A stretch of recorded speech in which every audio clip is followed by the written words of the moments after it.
আচ্ছা, তাহলে আজকে আমরা কি বিষয় নিয়ে আলোচনা করব? অর্থনীতি, ব্যষ্টিক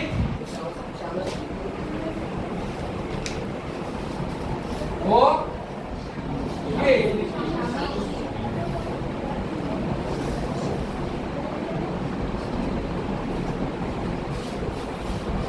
অর্থনীতি নিয়ে আলোচনা করবো, তাই না?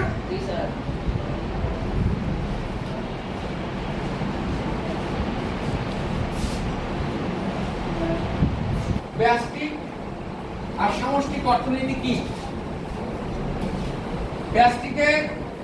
ব্যষ্টিক অর্থনীতির ইংরেজি কি? Micro economics. কি? মাইক্রো মানে কি? ক্ষুদ্র, তাই না? মাইক্রো মানে কি? ক্ষুদ্র। তাহলে একটা কি? ব্যষ্টিক।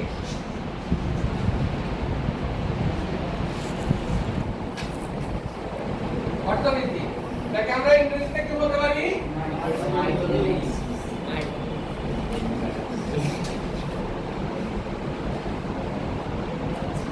মাইক্রো ইকোনমিক্স, তাই না?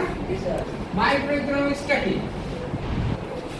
ক্ষুদ্র অর্থনীতির যে শাখায় একজন ব্যক্তি, ঠিক আছে, তারপরে একটি পরিবার, তারপরে কি একটি খামার, তারপরে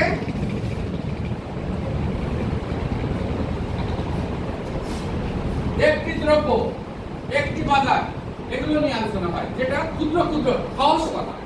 অর্থনীতি ক্ষুদ্র ক্ষুদ্র বিষয় নিয়ে যে শাখায় আলোচনা করা হয় সেটাকে বলা হয় ব্যষ্টিক অর্থনীতি বা মাইক্রো ইকোনমিক্স।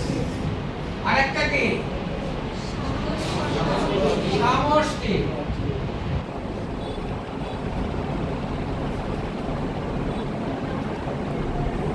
সামষ্টিক অর্থনীতি কাকে বলে?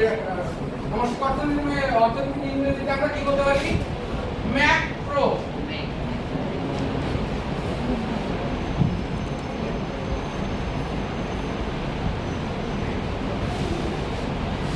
ম্যাক্রো ইকোনমিক্স, এটা হচ্ছে বৃহৎ।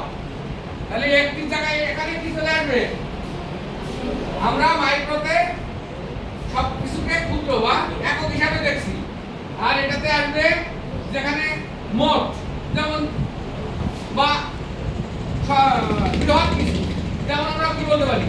মোট ভোগ, মোট বিনিয়োগ, তারপরে কি জাতীয় উৎপাদন, বেকারত্ব, সরকারের আয় ব্যয়, মুদ্রাস্ফীতি, ঠিক আছে, তারপরে আন্তর্জাতিক বাণিজ্য, এগুলো মানে যেগুলোর কোনো একটা নির্দিষ্ট নির্দিষ্ট বিষয়ে সীমাবদ্ধ নেই, বৃহৎ আকারে সীমাবদ্ধ, সেগুলোকে আমরা কি বলতে পারি? সামষ্টিক অর্থনীতি। তাহলে যদি বলতো যে আমরা মাইক্রো ইকোনমিক্স বা ব্যষ্টিক অর্থনীতিকে সহজে কি বলতে পারি?